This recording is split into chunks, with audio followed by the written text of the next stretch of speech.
Hey everybody, Nikki here. I would like to introduce you guys to a brand new series called Crafting Across America. And today I get to come to you. So let's just start it off the way I'm going to be starting it off. I'm super excited with this. So hey, crafty creators.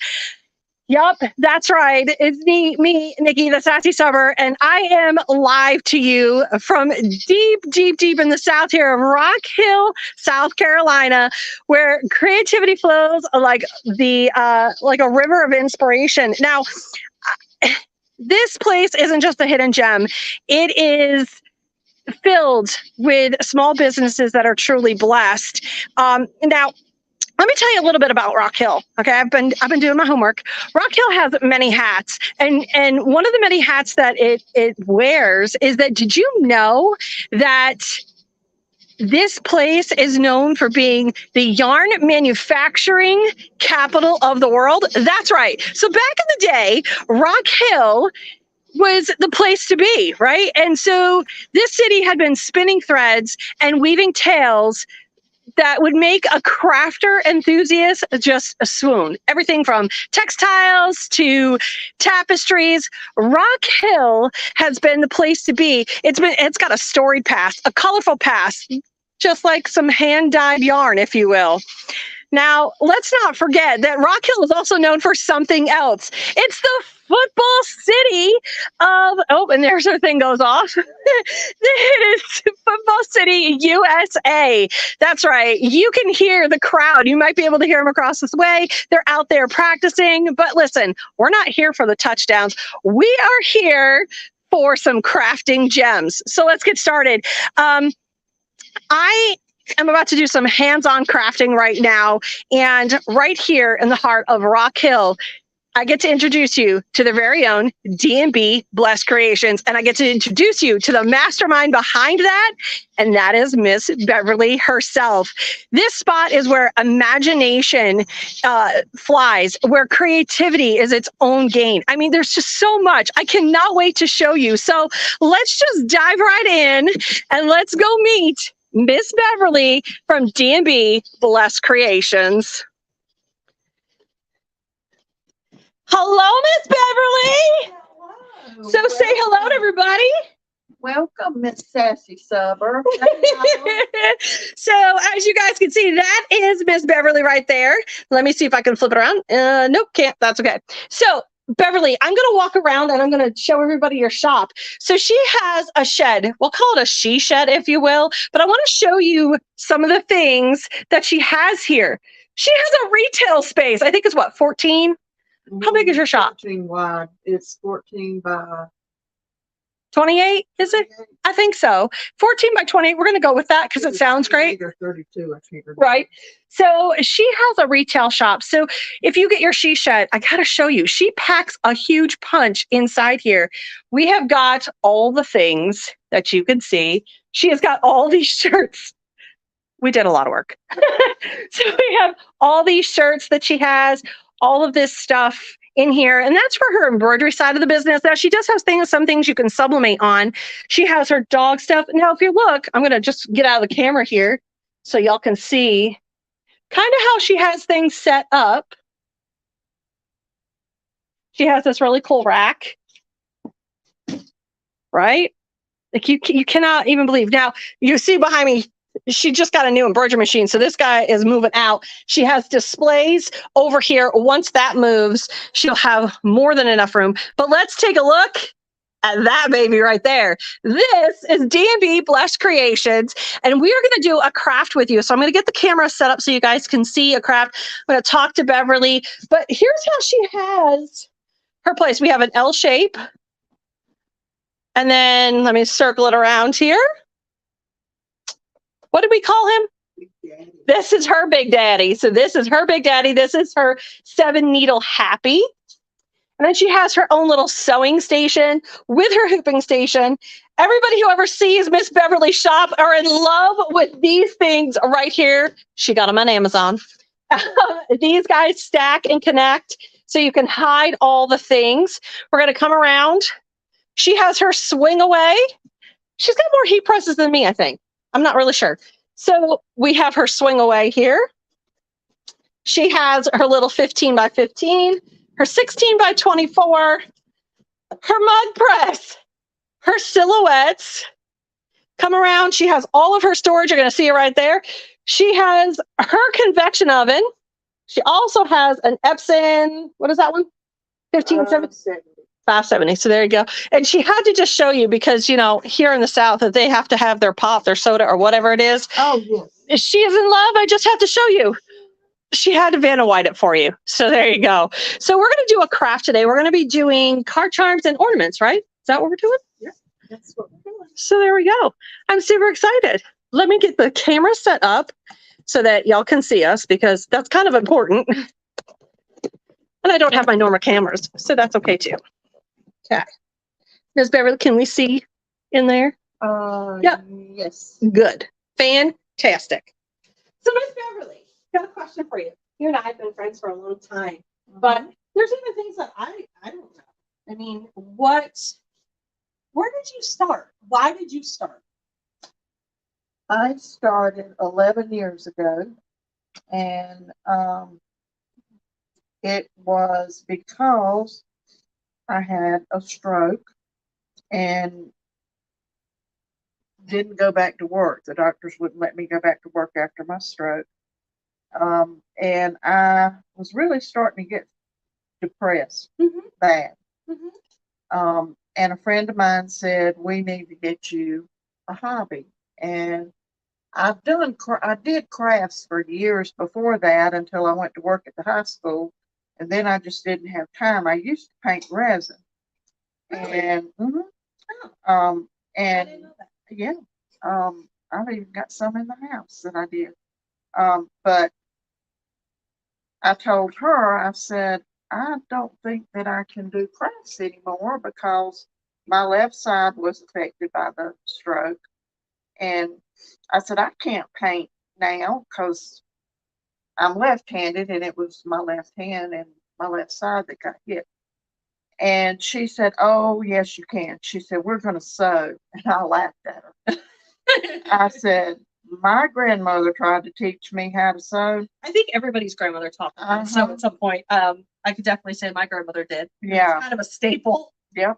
And I hate it now that I was not patient enough to sit with her and learn all that she knew because I was young and I just didn't have the patience for it. So I laughed at Stephanie and said, no, that won't happen. I feel like it's like a dying art. Yeah. Now I tell everybody and they laugh at me because I get asked a lot, can you do alterations and can you do this and can you do that? And I'm like, nope. If it's a straight line, I can do it. I can make pillows out of shirts. I can make kids' pants with elastic in the waist. So fun little fact, if you've watched any of my lives, if you saw the memory pillows, I made my memory pillow completely different than the way you do. Yeah. And I saw the way she made hers and I was like, Beverly, could you teach me? And she's like, yes. So she got to teach me something. Yes. Which was really cool. I thought that was cool. But anyway, she said, no, we're going to learn how to make pillowcase dresses. So that's where I started out. And it was kind of neat. I made pillowcase dresses for a very long time.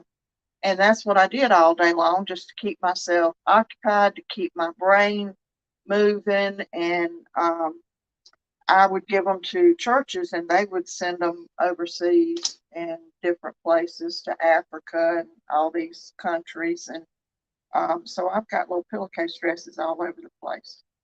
And that's where I started. Well, my husband saw that I really liked doing what I was doing, and he decided he was going to buy me a sewing machine. Well, the sewing machine that he bought me was also a embroidery machine. Was it a flatbed? Yeah. A flatbed, yeah. It had an embroidery arm on it. So one day I had made all the pillowcase dresses I could, and I thought, oh, I'm gonna try this out. So I did a monogram. I was hooked for life. And you do a lot of embroidery. I mean, that's Uh-huh. that's something you and I've talked about. Yeah. The amount of embroidery that you do even now, and just the fun fact of, she was terrified of her, getting a multi-needle. She just got a multi-needle because she was afraid she was going to get her fingers. Now, for But I me, ended up getting my finger in the single needle, so I decided to jump into the multi needle. right, you figured, well, I already got myself, right? Yep. Exactly. So True. now, for me, crafting's in my blood.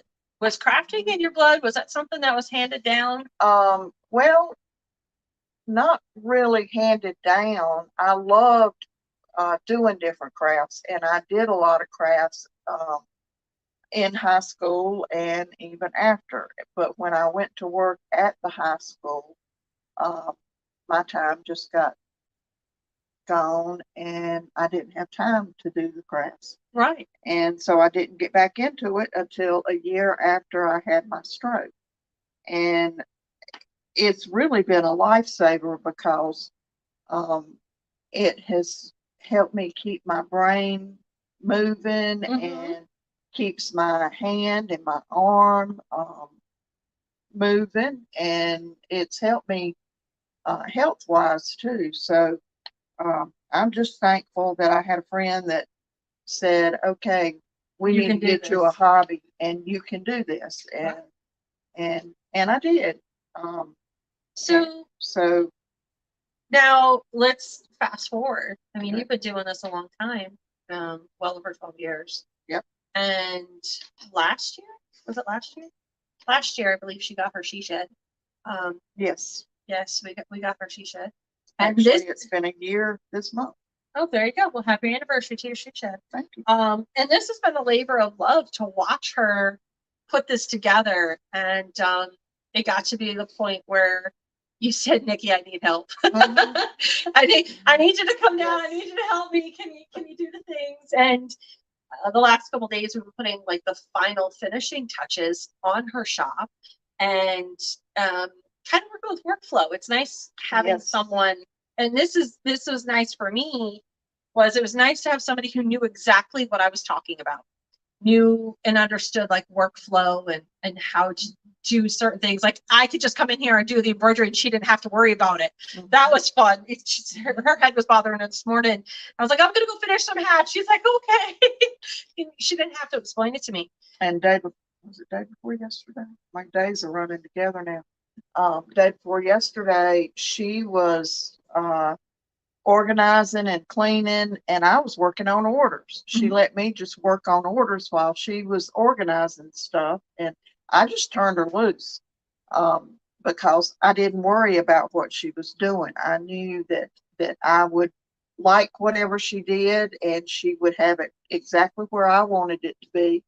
And she always told me when she put something somewhere, okay, Beverly, look, this is where I put this. This is where you need to look for this, and that made a big difference too. Now I might not remember it next week, but one of the funny things is I did a bucket hat for her. She was off doing things, and I did a bucket hat, and I had it all unhooped, and she's looking at it because of the way I took the picture, and she had to make sure it was straight. And I go, do you not trust me? I know that I can do this. Now, you do a lot of things. You do embroidery, you do sublimation. You don't do the resin so much anymore. No. But what would you say is your favorite thing to do? Like, do you have just one thing, or do you like to get your hand into a lot of things? Oh, I like to get my hand in a lot of things. I think we all do. I think that's part of being crafters. If you had asked me that question 3 or 4 weeks ago, I would have told you sublimation. But now that I've got Big Daddy and I'm learning how to use Big Daddy, I'm torn. It's probably running a close race between the two of them. Yeah. Because I really am enjoying the embroidery now because I can do more. Well, yeah, you had a single needle. You had to change the threads, at least with a 7 needle. I mean, her and I talked about when she was getting her machine. She's like, I don't use any more than 7 typically. And most of us home people don't. I mean, you get the commercial ones that'll use a lot more colors, but for us, 7 was just perfect, and it was user friendly. That was another thing. Oh, I mean, it's absolutely. absolutely Yeah. user friendly, and that was one of the nice things. So you're running a 50-50 split. Mhm. What would you say to someone who's on the fence? I mean, they're trying to build their business. You have a successful business. I have a successful business. What would you say to the person who's on the fence? Like, what is the one thing that you dread doing? Like, what's that one thing you dread doing, but you know it's a necessity, and you have to, like, how would you tell somebody you just got to get over that hump?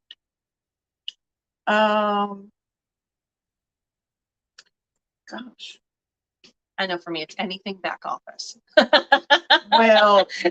Anything paperwork. Okay. Now, since you said that, I was thinking sublimation. Yeah, no. Embroidery, but no. For running your business. The worst thing for me is making myself sit down and do invoicing. Yeah. And making posts and things like that, because I would rather be working on items instead of sitting at the computer. Right. And sitting and doing invoicing is probably, and that sounds ridiculous because I should want to do invoicing, but because it gets us the money. It absolutely gets us money. It I does, think that's where you and I, so we talk every night. And that's typically when her and I are planning for the next day. That's when we're doing our invoicing because things have quieted down. Our messages have quieted down. Well, some of us, our messages have quieted down. It's just one of those grunt work things as a business owner you just have to do. So we know that. What would you say your favorite part of the business as a whole is? Like, what would you say brings you the most joy? Talking to the customers and meeting all these new people that I meet. And now that I've got this, I have a lot of people that drop in and pick up items. So I enjoy meeting all the new people. I think is one of the big, because I'm here by myself. Well, like all of us, right? Yeah, and yeah. Dale still works. I mean, I have my puppy, and I talk to her quite a bit, but Dale's still working. He hasn't retired yet, so I'm here most of the time by myself. So I love it when people want to drop by and the look at conversation. things, and the conversations. Yep. And even talking over text with people. Even if it's not face to face. I feel like I know a lot of these people, and I've only texted them back and forth. I've never met them. Right. And that's a lot. That's a big part of it. Yeah. You have to master your communication skills.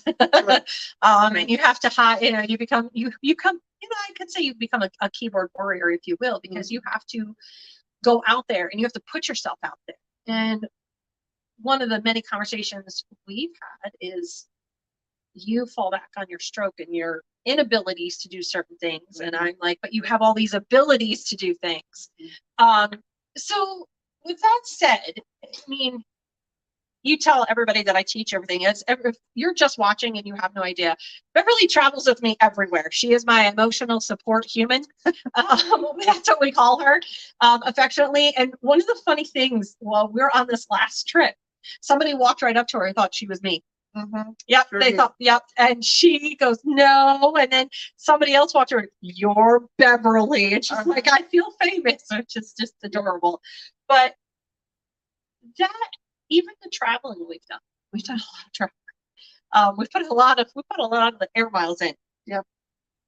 Even then, I think meeting other people in this industry, you don't have to be necessarily alone in it. And I think I've made a community that, we're kind of here for each other. It's been great for me because I'm not on the level that Nikki is. She is designer, vendor, everything. Yeah, she wears a lot of hats, and she teaches, and me, I just tag along. I'm just a tag along, and I love it because I have met so many people and they remember me from year to year, which is great. She's Like her she own said. celebrity. I just want you to know that. She's her own celebrity. Now I I'm have nothing one that's wanting to, she thinks she's going to get me to eat salmon because I made you eat that salmon. That was the most, I've learned how to eat different foods here in the South. So one of them, which I didn't realize is a South staple, is peanut butter, banana, and mayo, which I will never do again, but I did it. I took it for the team. You're welcome. So we were sitting here making some crafts, and this is one of the things that you and I've taught and whatnot. So why don't you show what yours is? It's technically an ornament. And what she did was that she took the MDF cross right here. She just added some beads. Now, for her, this could be a car charm. I know some states you are able to use car charms, some you can't, but you can use it as a car charm. You could use it on a tier tray. You could hang it on a doorknob. I mean, really could put it just anywhere. And what I would do different than what I just did is I would take a jump ring and put on here and then run this through the jump ring so that this would hang straight and not flip around. Well, that's why I did this. I went up through. So what I did was I came up through and I looped it on this one. This is one that she did with her dog Penny right there. I would probably shorten this down if I was going to use it for an ornament. I might only for the ornament only put, I love adding beads to things. I love adding the embellishments to whatever I can. One, because it's an upsell. Now, I've listened to her on the phone. She is really good. She doesn't like to admit it, but she is really good at the upsell. She's worked her upsell game. We've been doing shirts this week. Let me show the shirt. Hold on, let me grab this. I have to show you the shirt she did this week. And this right here, she's forever in love with this brand of shirt. Just for the fit. You've seen me in them. You've seen her in them. Our traveling buddy shirts are made out of these. These are from Bradshaw Blanks. And that's where she gets her shirts from, but she's obsessed with them. And if you ever want to know sizing and whatnot, she would be your girl because she could figure that out. But now we're moving into, I leave tomorrow. I leave for New York tomorrow. It's going to be storming. You're not going to believe. So do you feel that it was worth it? Oh, absolutely. 110%. Absolutely. Not only the work that we got done, I was able to work on orders and get organizing done in my shop, which I would not have been able to do by myself. Right.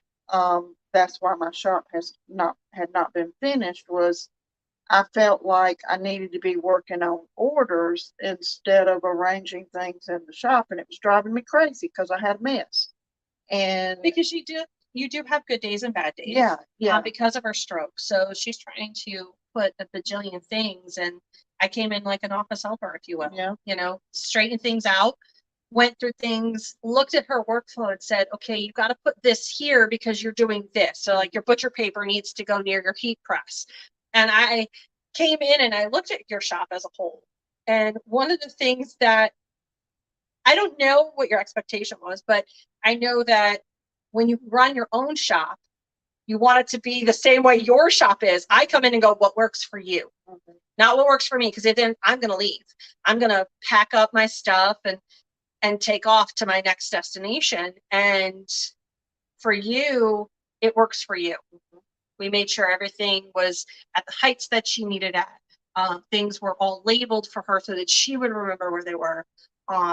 Even got a new workspace. We even created a new workspace that she had no idea was wasted space. And we got new shelving units, and you could see these behind her. I mounted those for her because, hey, we needed to have place for her paper instead of inside of a cabinet, that kind of thing. We went through all of her thread. Oh, yeah. She cried, I think, a little. Yeah. But we made things work for you. So now she has a fully functioning shop that she could walk away from it for a week and not feel like it's, a burden. Yeah. At all. And not only the work and the organization, that has been wonderful.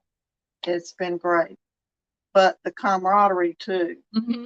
being able, we bounce things off of each other. We've talked about, oh my gosh, everything under the sun, and things that I was not sure about how to do, because I made a list before she got here of things that I wanted to talk to her about that I didn't know how to do or wasn't sure about. Yeah. And we've had the time to, even while working in here, we were able to talk and go over different things that I was having trouble with. And to So, have me right here instead of over a Zoom call or a Skype call, and be able to have her, have me be right here and go, okay, what am I doing wrong? It's not necessarily doing it wrong, but maybe we need to see your process and maybe we can tweak it a little. And that was one of the things we talked about. There is definitely a benefit to having someone who, I don't want to say I know what I'm doing, because there's times I'm flying by the seat of my pants, but I at least, two heads are better than one. I guess you could say had it well. I had it well. I guess I had it well. I don't know. So this is the new series. I get to kick it off with the person who travels with me everywhere. And she sees me teach. She gets to see me teach. She gets to see me interact. And it's one of those things that a lot of people ask me a lot of questions at any given time, and it's hard. It's hard to be able to give them that one-on-one. As an educator, it's really hard to give that one-on-one. But for you, you're like, okay, so what do I have to do to get you here? Okay, this is what you have to do. And she's like, done. This way I could give her the one-on-one. I don't want to say it was completely uninterrupted. I learned something new for me. I was able to log into my computer at home and print stuff off, so I didn't lose time out for my job. But we've worked on things here. We worked on a lot of projects this week. So, and she got to meet my kids that live here in RockHill. She didn't get to meet my son and his family, but I feel like she knows him anyway, because she's talked to him several times. We banter back and forth. Yeah. Yes. But she met both of my daughters and their families, and spent time with Dale. He took us out to eat and rode her around, showed her some of the sights in RockHill. And the water fountain's really cool. Yeah. Yeah. So, well, thank you. I'm going to talk to the people, but thank you so much for being my first official on my Crafting Across America. I'm very blessed to have you. So here we go. I'm going to sign off here. You can scoot that way and let me talk to the people. All right. So there you go. So thank you. Thanks so much for watching. This has been truly an amazing journey for me. I have had so much fun being in her shop, because everybody's shop is completely different. No matter where you are in the United States, we can make it work. We can make your journey into your business. Maybe you need to come and just have me sit down and teach you Photoshop. Maybe you need to have me come down and reorganize. I don't pass any judgment, because you know what? At the end of the day, it's your space. It's your safe haven. It's your shop, your business. I just offer a helping hand. So here's to the kickoff of Crafting Across America with me, Nikki, the Sassy Subber. And well, as I like to sign off to everything that I do, thanks so much for watching, and I'll see you nowhere on the flip side. Have a great one, everyone. Good night.